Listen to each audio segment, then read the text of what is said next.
What were the questions you wanted? I do prepare some questions, but I don't want to make this talk like we repeat what we prepared. Let's introduce ourselves. Hello, this is Olao.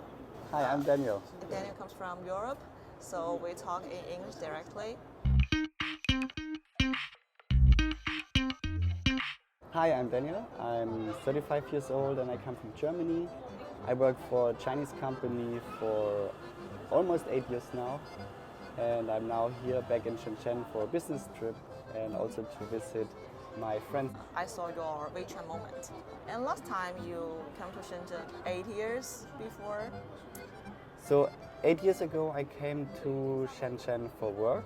And then I stayed in Shenzhen for almost 1 year. Wow.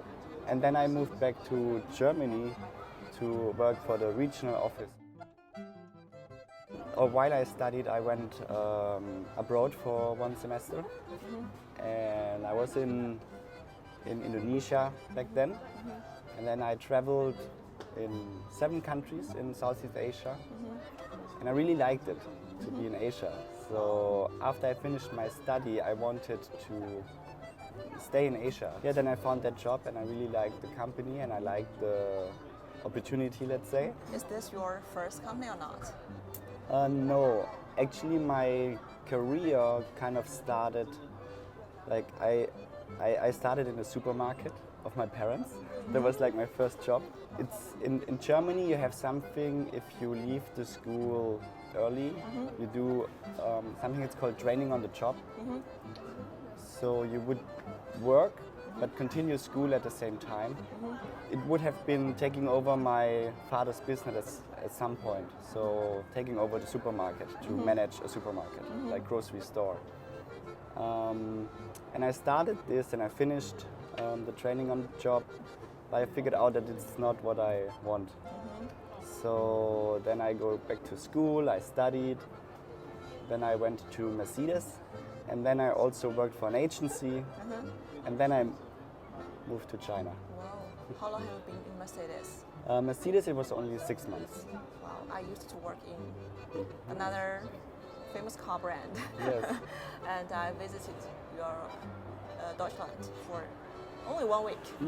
I mean, in my hometown where I come from, you have basically Mercedes or Bosch. Wow. That's the 2 big companies everybody wants to work for. Of course. Globally speaking, everyone wants to. I mean, my experience of working for a Chinese company is, let's say, limited to one, so I can only tell about this one company. But I do think there are many differences. Such as? When I compared, for example, to my friends from my hometown who I grew up with, and they, like one of my best friend, he works for Bosch. And for him, or 2 of my best friends actually work for Bosch. For them it was very clear, they finished school, they went to Bosch, and they want to work their whole life for Bosch, right? So there it's kind of very common to go to this one big company and stay there like your whole life, kind of.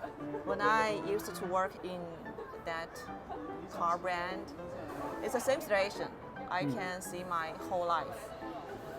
So I left there and start to find other opportunities. Yeah, and I feel for the Chinese companies, it's much more common that you have more change. Let's say every 2 to 3 years, the people want to change. My longest period in a company is around 6 years. That's quite long as well. But no longer than you. So for me personally, I haven't really met a lot of challenges. But maybe it's also because I started to work in a company in China, so I got used to that culture a bit more.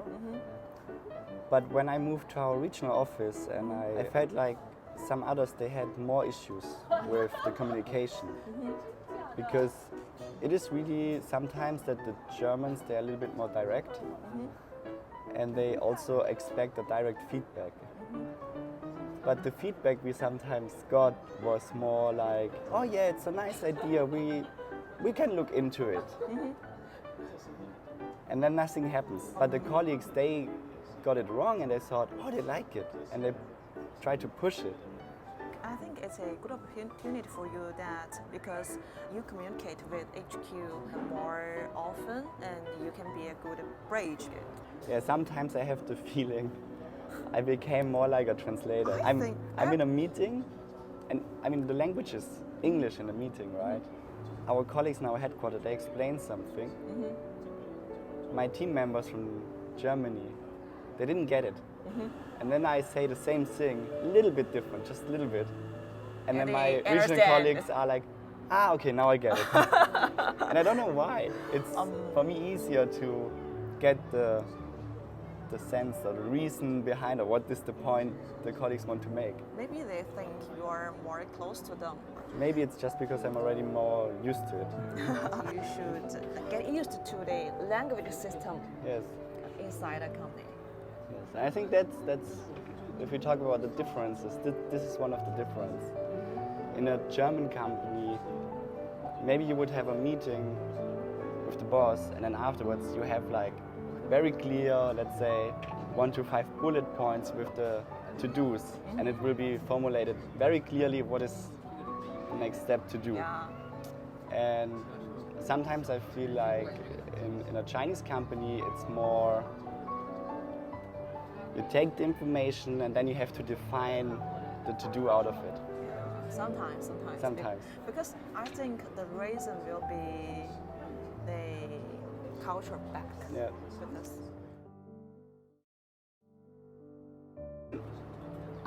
I would say I learned really a lot. Let's say the opportunities or the people I was able to meet during that time, that would have been impossible in almost every other job. Like, to give you an example, I was having lunch with the CEO of Mercedes-AMG. So that project.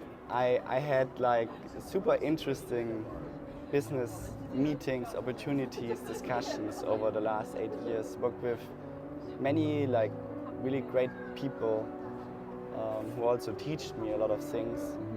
So I think that kind of helped me a lot to grow and to develop and have a lot of understanding of business collaborations and so on. Yeah.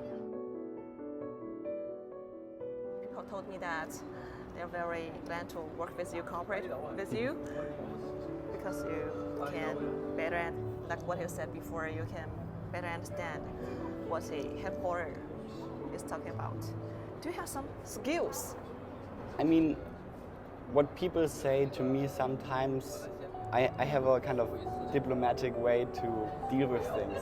Yeah, I think so. So I think one of my best skills is that I'm kind of solution oriented, and I always try to find a way to solve the problem between different parties in a way that everybody's happy in the end. Yeah.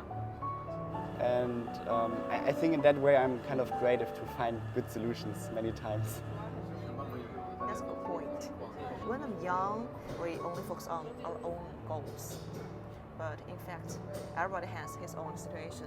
We should exchange our background and try to find the best way to make everybody happy.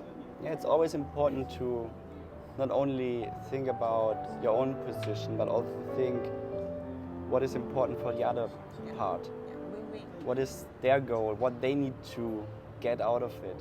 And if you then start taking that into consideration and help them to achieve what they need, they will be more willing to help you to achieve what you need. And then you can work together. So you have to have a very good network of people who keep you informed what's happening. Because if you don't have those, let's say, insider Isolated updated, island. yeah, then you're totally isolated and you will lose the understanding of why things happening in the way they happen.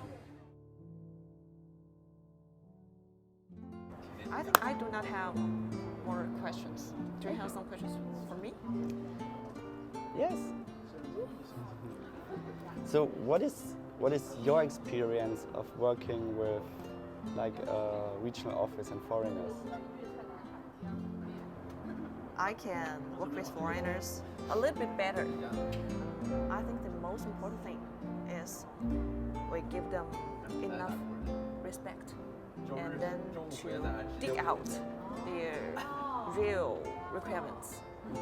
I think this question can be divided into foreigners or Chinese guys. Very official way. Okay, good. Thank you for your time. Thank you. It's nice to be here. Bye bye. Bye.